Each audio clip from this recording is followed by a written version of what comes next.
வணக்கம். இன்னைக்கு நம்மளோட பயணமானது ரொம்பவே வித்தியாசமான ஒரு பகுதிக்கு தாங்க இன்னைக்கு நம்ம பயணம் பண்ணியிருக்கோம். திண்டுக்கல் மாவட்டம்னாலே கொடைக்கானலும் சிறுமலையும் தான் நிறைய பேருக்கு சுற்றுலா மையங்களா தெரியும். ஆனால் அதை தாண்டி ஒரு அழகான ஒரு பகுதி இருக்குன்னு சொன்னால் உங்களால் நம்ப முடியுதுங்களா? கிட்டத்தட்ட 43 கொண்டை ஊசி வளைவுகளை கடந்து தான் அந்த பகுதிக்கு நம்ம பயணம் பண்ண முடியும். சாகச பயணம் போகணும்னு சொல்லி நிறைய பேர் நினைக்கிறவங்களுக்கு இந்த பயணம் ரொம்பவே பயனுள்ளதாக இருக்குங்க. அதுவும் திண்டுக்கல்லேருந்து வெறும் 45 கிலோமீட்டர்லேயே இந்த பகுதிக்கு போக முடியும்னு சொன்னால் உங்களால் நம்ப முடியுதுங்களா? இது எந்த இடத்துக்கிட்ட இருக்குது, அப்படி என்ன ரொம்ப முக்கியமான பகுதி, எல்லாத்தையும் நம்ம இந்த காணொலிக்குள்ளே போயிட்டு பார்ப்போம். நான் உங்கள் நவீன், வாங்க என் கூட சேர்ந்து பயணிக்கலாம்.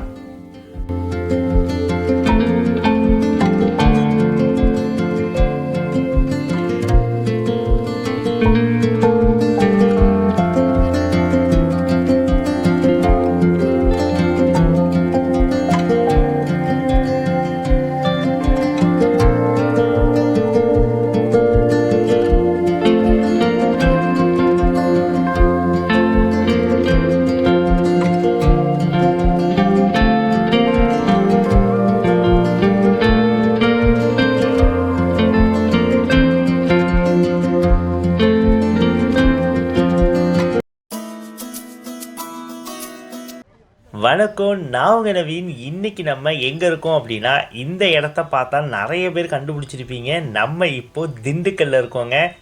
இங்கே இருந்தால் நம்மளோட பயணத்தை இன்றைக்கி நம்ம ஆரம்பிக்க போகிறோங்க. திண்டுக்கல்லில் ரொம்ப முக்கியமான ஒரு சுற்றுலாத்தலம்னா அது நம்ம கொடைக்கானல் தான். ஆனால் அந்த கொடைக்கானலே மிஞ்சக்கூடிய அளவுக்கு ஒரு பகுதி இருக்குங்க. அந்த பகுதிக்கு தான் இன்றைக்கி நம்ம பயணம் பண்ண போகிறோம். பேருந்து எடுக்க போகிறாங்க. வாங்க முதல்ல போய் பேருந்துக்குள்ளே ஏறலாம். நம்ம பயணம் பண்ணக்கூடிய பகுதிக்கு அடிக்கடி பேருந்து வசதிகள்லாம் கிடையாதுங்க. வந்த உடனே அதனால தான் பேருந்து எடுத்துருவாங்கன்னு சொன்னாங்க. நம்மளும் முன்னாடி இருக்கையில் அனுமதி கேட்டுட்டு உட்காந்தாச்சுங்க. அவங்களும் அனுமதி கொடுத்துட்டாங்க. ஓட்டுநரும் இருக்கட்டும், நடத்துனராக இருக்கட்டும், ரொம்ப தன்மையானவங்களாக இருக்காங்க. நம்மளோட பேருந்தை எடுத்துட்டாங்க. மணி இப்போது சரியாக 1:30 ஆகுதுங்க.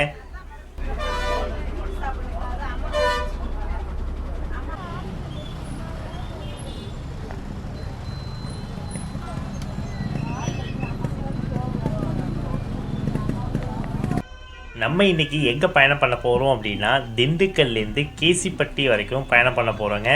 கேசிப்பட்டியோட இன்னொரு பேர் சொன்னால் உங்களுக்கு எல்லாருக்கும் தெரியும், பன்றிமலை. பன்றிமலைக்கு தான் இன்றைக்கி நம்ம பயணம் பண்ண போகிறோம். இந்த பகுதியை நிறைய பேர் கேள்விப்பட்டிருக்க வாய்ப்பு இருக்குங்க. ஆனால் இந்த கேசிப்பட்டி இந்த பகுதிங்கெல்லாம் நிறைய பேர் இன்னும் பதிவிடாமல் இருக்காங்க. இந்த பகுதியெல்லாம் ரொம்ப அழகாக இருக்கும் அப்படின்ற மாதிரி சொன்னாங்க. நமக்கு பயண கட்டணமாக 41 ரூபா வசூல் பண்ணுறாங்க. கிட்டத்தட்ட 56 கிலோமீட்டர் இருக்குங்க.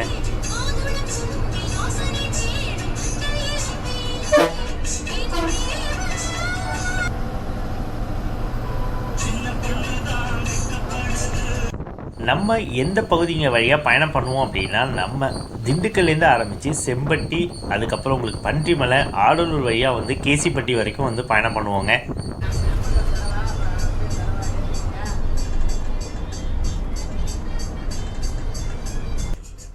நம்ம இப்போது செம்பட்டி அப்படின்ற பகுதிக்கு வந்துட்டோம். இந்த பகுதி ரொம்ப ரொம்ப முக்கியமான பகுதி.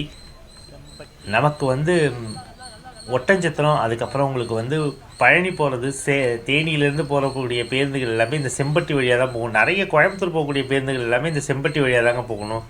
இது ஒரு ஜங்ஷன் பாயிண்ட் மாதிரிங்க. இது நம்ம இப்போது தர்மத்தம்பட்டி அப்படின்ற பகுதி வரைக்கும் இந்த தேசிய நெடுஞ்சாலையில் தான் பயணம் பண்ணுவோம். அதுக்கப்புறம் தான் நம்மளுடைய மலையேற்றம் அப்படின்றது ஆரம்பிக்குங்க. பயங்கரமான வேகத்தில் அண்ணன் விரட்டுன்னு விரட்டி ஓட்டிகிட்ருக்காங்க.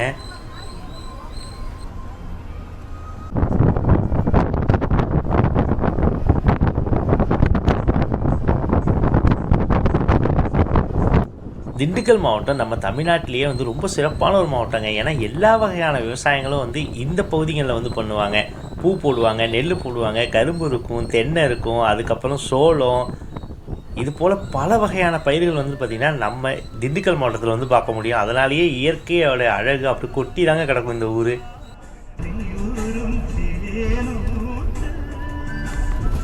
நம்ம இப்போது தர்மத்தாம்பட்டி அப்படின்ற பகுதிக்கு வந்துட்டோங்க.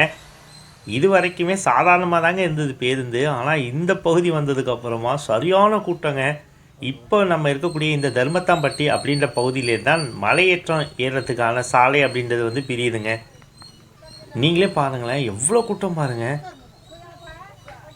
பேருந்து முழுவதுமே வந்துட்டு கூட்டம் வந்துடுச்சுங்க.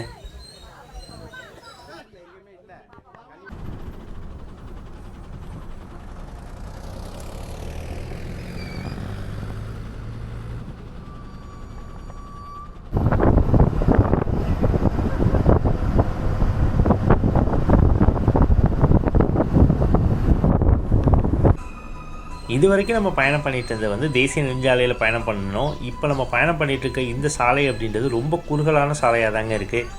நம்ம கூட பயணம் பண்ணிகிட்டு இருந்தவங்களும் சொன்னாங்க, இதை விட இன்னும் குறுகலான சாலையாக இருக்கும் அப்படின்றாங்க சொல்கிறாங்க. ஒரு வாகனம் தான் வந்து இதில் வந்து பயணம் பண்ண முடியுங்களாம். பெரும்பாலும் இங்கே வந்து சுற்றுலா பயணிகள் அப்படின்றது ரொம்ப ரொம்ப குறைவாக தான் வருவாங்க அப்படின்றாங்க சொல்கிறாங்க.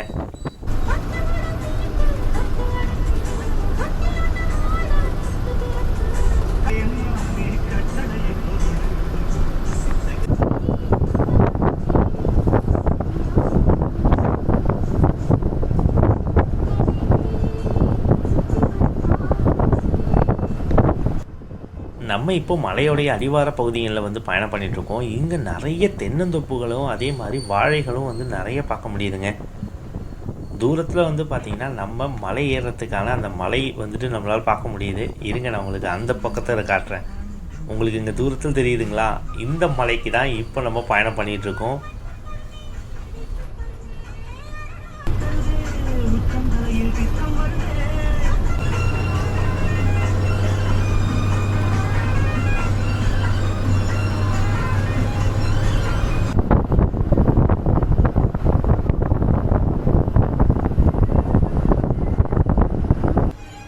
நம்ம இப்போ மலை ஏற தொடங்கிட்டோங்க.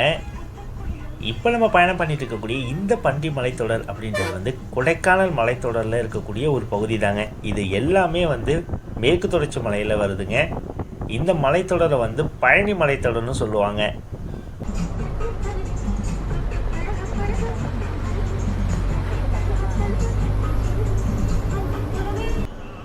இப்போ நம்ம பயணம் பண்ணிகிட்டு இருக்கக்கூடிய இந்த பன்றி மலைத்தொடரில் வந்துட்டு வனவிலங்குகளுடைய அச்சுறுத்தல் அப்படின்றது ரொம்ப ரொம்ப அதிகங்க. கொடைக்கானல் பகுதிகளில் வந்துட்டு காட்டெருமைகள் மட்டும்தான் அதிகமாக இருக்கும். ஆனால் இந்த பன்றி மலைத்தொடரில் வந்து யானையும் வந்துட்டு அதிகமாக வந்து பார்க்க முடியும்னு சொல்கிறாங்க. இரவு நேரங்கள்லாம் இந்த பகுதியை நீங்கள் பயணம் பண்ணுறப்போ ரொம்ப ரொம்ப கவனமாக பயணம் பண்ணுங்க.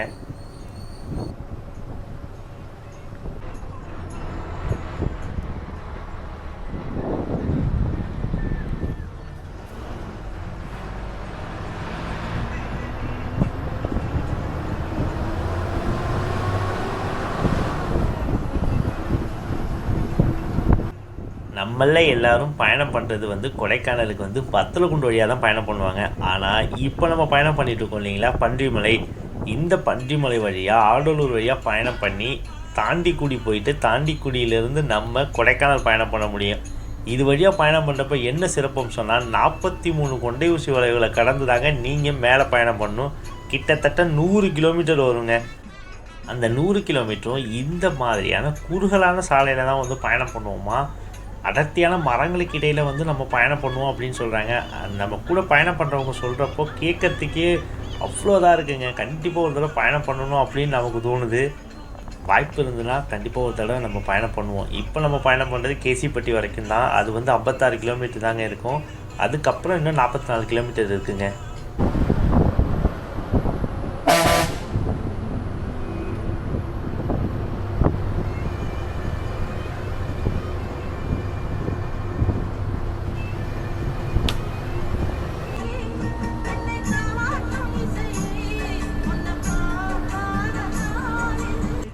நீங்கள் பன்றி மலைக்கெல்லாம் பயணம் பண்ணுறீங்க அப்படின்னா இந்த செப்டம்பர் மாதத்துலேருந்து பிப்ரவரி மாதத்துக்குள்ளே இந்த டைமில் வந்து நீங்கள் பயணம் பண்ணுங்கள். ஏன்னா அப்போ தான் வந்து ரொம்ப ரொம்ப அழகாக இருக்கும் அப்படின்னு சொல்கிறாங்க. பனிலாம் வந்துட்டு இந்த ஜனவரி பிப்ரவரியிலலாம் நம்ம பக்கத்துலேயே இருக்குமாங்க. மேகங்கள்லாம் நம்மளை அப்படியே உரசிக்கிட்டே போகும் அப்படின்ற மாதிரி தாங்க சொல்கிறாங்க. இப்போ நம்ம பயணம் பண்ணுறப்பயே கிட்டத்தட்ட ஒரு 15 டிகிரி செல்சியஸில் பயணம் பண்ணால் எப்படி இருக்கும், அந்தளவுக்கு குளிருதுங்க. இன்னும் வந்து 10 கிலோமீட்டர் மேலே இருக்குது பன்றிமலை போகிறதுக்கு. அதுக்கே இப்பயே இவ்வளோ குளிர் இருக்குது.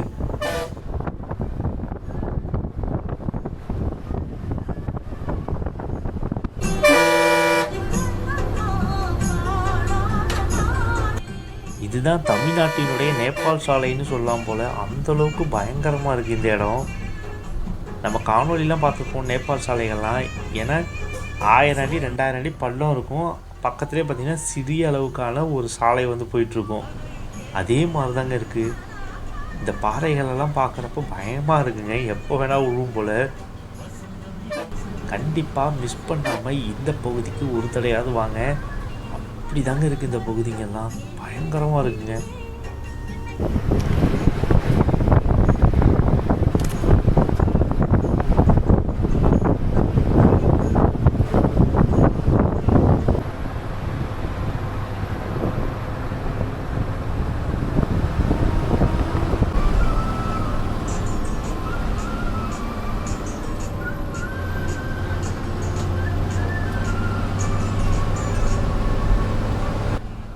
நமக்கு வழி கொடுக்காம இந்த லாரி அண்ணன் வந்து பயங்கரமாக ஓட்டிகிட்டு போயிட்டுருக்காரு. நம்ம பேருந்தே வேகமாக தான் போகுது, அதை விட வேகமாக போயிட்டுருக்காரு அவர்.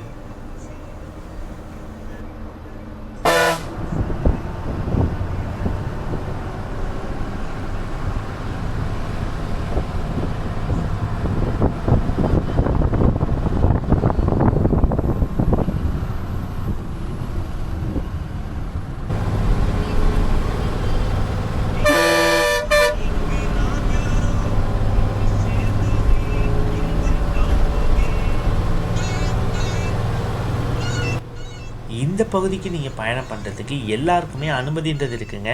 முக்கியமாக இருசக்கர வாகனங்களில் பயணம் பண்ணுறவங்களுக்கு இந்த பகுதி ரொம்ப ரொம்ப பிடிக்கும். ஏன்னா இந்த பகுதியில் 43 கொண்டை ஊசி வளைவுகள் இருக்குது. ரொம்ப செங்குத்தாக வந்து மலையேற்றம் இருக்குது.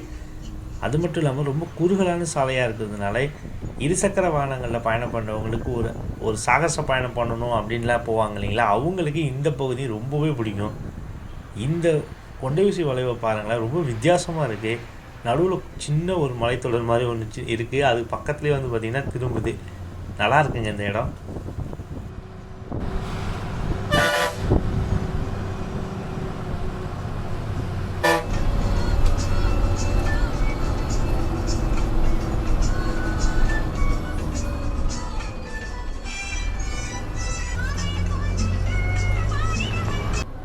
நம்ம பயணம் பண்ணிட்டு இருக்கக்கூடிய இந்த பன்றிமலை அப்படின்ற பகுதி வந்து சுற்றுலா மையம்லாம் கிடையாதுங்க. இது வந்து ஒரு மலைவாழ் கிராமம் மட்டும்தாங்க.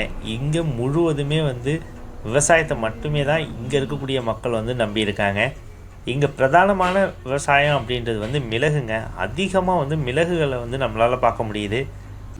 நம்ம மலை ஏறின கொஞ்சம் தூரத்துலேயே வந்து பார்த்திங்கன்னா மிளகு தோட்டங்கள் வந்து அதிகமாக இருக்குங்க.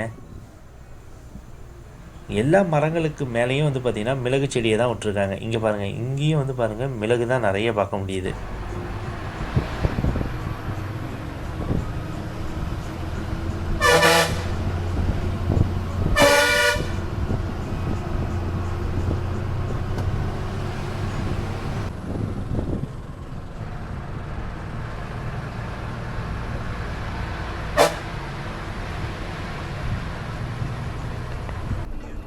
நம்ம இப்போ நவம்பர் மாதத்தில் தான் பயணம் பண்ணிகிட்ருக்கோம். ஆனால் மழை மட்டும்தாங்க இல்லை. மழை மட்டும் இருந்துன்னு வைங்களேன், இன்னுமே அழகாக இருந்துருக்குங்க இந்த பகுதிங்கெல்லாம். கொஞ்சம் தூரம் நம்ம மேலே ஏறினது இந்த ஒரு 15-20 டிகிரி செல்சியஸில் இருந்தது பாருங்கள். அதே மாதிரியான குளிர் இன்னும் இருந்துக்கிட்டே இருக்குங்க. கொடைக்கானல் ஏறுறப்போ கூட கொடைக்கானல் கிட்ட நம்ம போகிறப்ப தான் உங்களுக்கு வந்து குளிர் இருக்கும். ஆனால் இங்கே கொஞ்சம் தூரத்துலேயே வந்து குளிர ஆரம்பிச்சிட்டு, ஏன்னா அவ்வளோ அடர்த்தியான மரங்கள் இருக்கிறதுனால பயங்கரமாக குளிருது.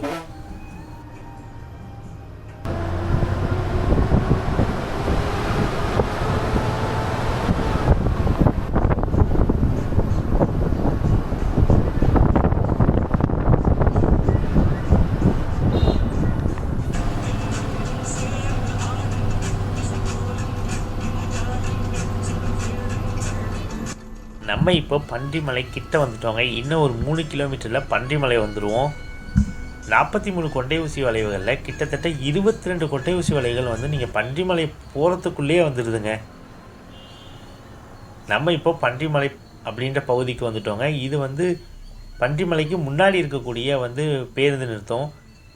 முக்கியமான நகரம் வந்துட்டு இன்னும் ஒரு 1/2 கிலோமீட்டர் போனோம் அப்படின்னா பன்றிமலையோடைய முக்கியமான நகரம் உள்ளே இருக்குங்க. முன்னாடி ஒரு பெரிய வாகனம் நிற்கிறதுனால பன்றிமலைக்கு உள்ளே போகலைங்க. வெளியிலே வந்து எல்லாத்தையும் இறக்கி விட்டுட்டு கிளம்புறாங்க. இது உள்ளே வந்து ஓரளவு வந்து பார்த்திங்கன்னா கடைகள் நிறையா இருக்குங்களாம். அதே மாதிரி தங்கும் விடுதியும் 1-2 தங்கும் விடுதி வந்து உள்ளே இருக்கிறதா வந்து சொன்னாங்க. பெரிய அளவுக்கு இருக்காதுங்களாங்க. ஓரளவு வந்து தங்குறதுக்கான வசதிகள் வந்துட்டு இந்த பகுதிகளில் இருக்குது.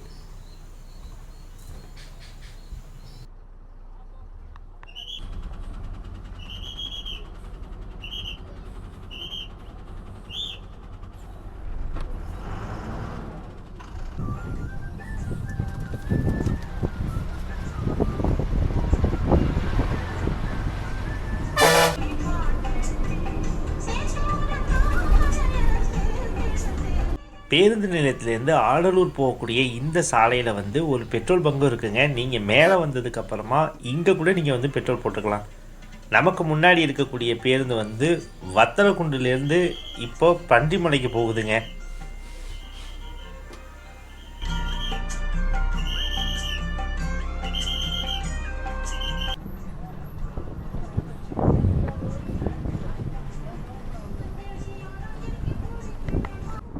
இந்த பகுதிகளுக்கெல்லாம் நீங்கள் சுற்றி பார்க்க வரீங்க அப்படின்னா உங்களுடைய சொந்த வாகனங்களில் வர்றது ரொம்ப நல்லதுங்க. ஏன்னா இங்கே அடிக்கடி பேருந்து சேவைகள் அப்படின்றது ரொம்ப கிடையாதுங்க. ஒரு நாளைக்கு மொத்தமாகவே ஒரு 2லேருந்து 3 பேருந்துகள் மட்டும்தாங்க இருக்குது. நீங்கள் எல்லா இடத்தையும் சுற்றி பார்த்துட்டு நீங்கள் போகிறதுக்கு உங்கள் சொந்த வாகனம் தாங்க வந்து கரெக்டாக இருக்கும். இப்போ நம்ம ஆடலூர் அப்படின்ற பகுதிக்கு வந்துட்டோங்க. இங்கேயும் நிறைய கடைகளை வந்து நம்மளால் பார்க்க முடியுது. இங்கேயும் வந்து தங்கு விடுதிகள் இருக்குங்களா, பெரிய அளவுக்கு இருக்காதுங்க. ஒரு சின்ன தங்கு விடுதிகள் இந்த மாதிரி தான் இருக்கும் அப்படின்னு தாங்க இங்கே இருக்கக்கூடிய மக்கள் சொல்கிறாங்க.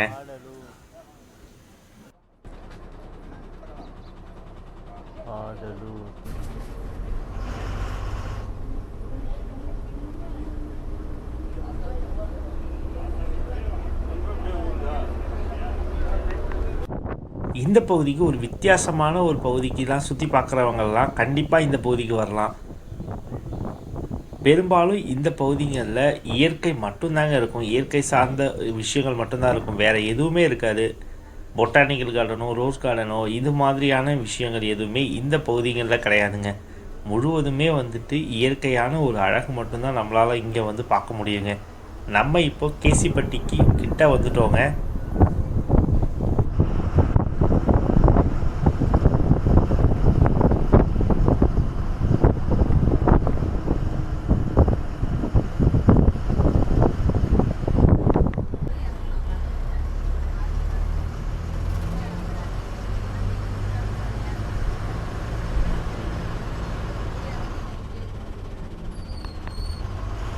நம்ம இப்போது கேசிப்பட்டி அப்படின்ற பகுதிக்கு வந்துட்டோங்க.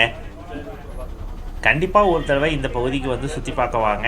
இங்கேருந்து இன்னும் ஒரு 50 கிலோமீட்டர் பயணம் பண்ணோம் அப்படின்னா நம்மளால் கொடைக்கானல் போயிட முடியும். இதை விட பயங்கரமாக இருக்குமாங்க. இப்போ நம்ம பயணம் பண்ணதை விட பயங்கரமாக இருக்குமாங்க அந்த சாலைகள். வாய்ப்பு கிடைச்சிதுன்னா கண்டிப்பாக ஒரு தடவை எந்த நேரத்துக்கு பேருந்து இருக்குது என்னன்றதை நம்ம விசாரிச்சுட்டு, பேருந்து இருக்கான்னு விசாரிச்சுட்டு கண்டிப்பாக நம்ம இந்த சாலை வழியாக பயணம் பண்ணி நம்ம கொடைக்கானல் போயிட்டு வந்துடுவோம். ஓகேங்க, இந்த வீடியோவை நான் இதோட என் பண்ணிக்கிறேன். வேறு ஒரு இன்ட்ரெஸ்டிங்கான வீடியோவில் நான் உங்களை மீட் பண்ணேன். நான் உங்கள் நவீன். என் வீடியோ உங்களுக்கு பிடிச்சிது அப்படின்னா சப்ஸ்கிரைப் பண்ணி ஷேர் பண்ணுங்கள். ஹேவ் அ நைஸ் டேங்க. சரியாக 1:30 மணிக்கு திண்டுக்கல்ல ஆரம்பித்த நம்மளோட பயணமானது இப்போ மணி சரியாக வந்து 3:30 மணி ஆகுதுங்க. 54 கிலோமீட்டர் கிட்டத்தட்ட 2 மணி நேரம் பயணம் பண்ணி இப்போ கேசிப்பட்டியில் முடிச்சிட்டோங்க.